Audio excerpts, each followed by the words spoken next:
Welcome to The Explainer. Today, we're going to break down a really practical framework for quieting all that noise in your head and actually finding some inner peace. It's called the silent method, and it's a simple, step-by-step guide to basically retraining your mind from the ground up.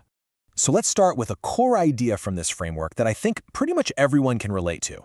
It's this idea that we all have two very different minds running the show inside of us. So on one side, you've got the impulsive mind. The source material has this great analogy. It's like a dog that sees its own reflection and just immediately starts barking. It just reacts, right? And that's what creates so much of our stress. But on the other side is our uniquely human discerning intellect.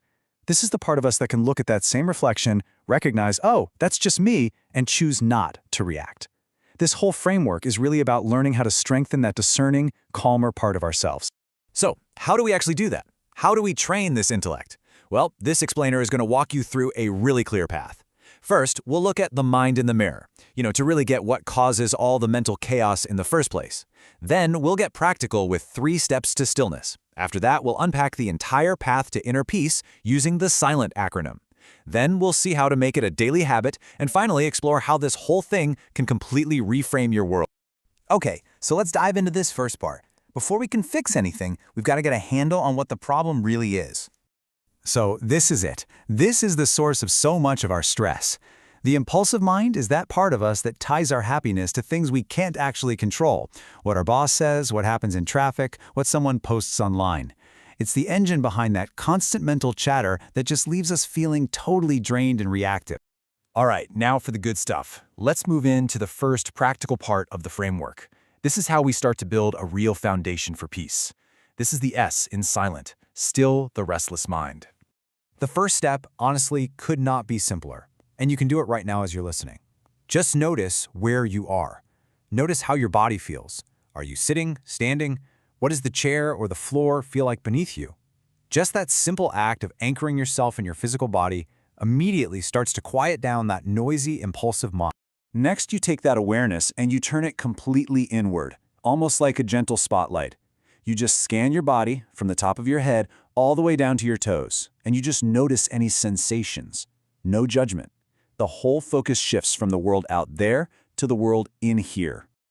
And this is where the real magic starts to happen. You become a detached observer of your own mind. Thoughts are going to come, feelings, maybe an itch or an urge to check your phone. You just watch them come and go, without getting involved, without reacting.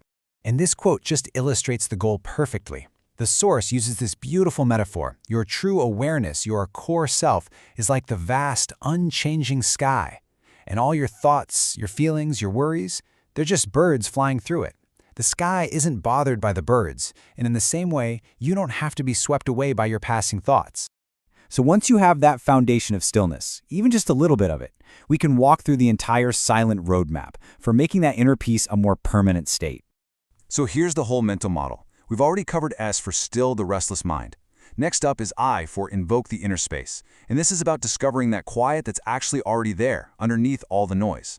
L is huge. It's for let go of worldly reliance. Basically, stop trying to find happiness in external things. E is for embrace the present moment, because right now is the only place peace can ever exist. N is to nurture inner peace, actively strengthen it. And finally, T is to teach the impulsive mind by applying this stuff all day long. Let's dig into a couple of these. Okay, this concept of letting go of worldly reliance is a real game changer. It's about finally, truly recognizing that other people, or your job, or any event can't actually give you lasting peace. That has to come from inside.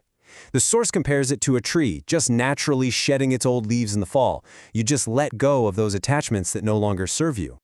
This practice is also just so powerful for correcting that habit we all have of either living in the past or worrying about the future.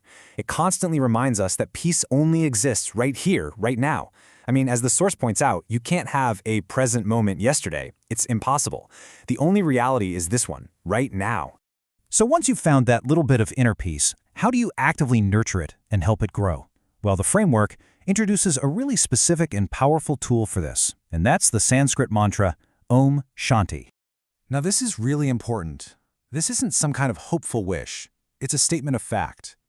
Om Shanti literally means, I am peace. You mentally and silently just drop this phrase into that quiet space between your thoughts. You're reinforcing the idea that peace isn't just some temporary feeling you're trying to get. It's what you already are, deep down. Okay, this all sounds great, but how do you actually apply all this and turn it into a real, durable skill? Well, the framework suggests a super simple daily ritual to build that habit. This morning routine is just incredibly accessible. It's literally 4 simple steps. First, set a positive intention, something like, may all be happy. Second, you run through those stillness steps we just covered. Third, you become aware of that quiet inner space. And fourth, you gently nurture that peace with Om Shanti. And the best part, you don't need to sit in a special posture or anything. You can do this lying in bed the moment you wake up. But here's the thing. The ultimate goal isn't just about being calm for 10 minutes in the morning. It's about fundamentally transforming your entire mindset and the way you move through your entire day. And this brings us to that final letter, T, for teach. This is about applying these principles all the time. When you're making coffee, when you're in a tough conversation, when you're stuck in traffic, in all those moments, you are continuously teaching your impulsive mind to choose peace over chaos. So the long-term vision here, as you can see, is a real journey. You're consciously moving from that tangled, reactive state of mind to a place of clear awareness and peace. It's about building a new mental habit, one moment at a time, so that calm isn't just something you find on a meditation cushion. It's the new baseline from which you live your life. So once you understand this framework, the choice is no longer automatic. The choice between reacting on pure impulse and responding with calm awareness, that choice is now yours to make in every single moment. So the only question is, what will you teach your mind today?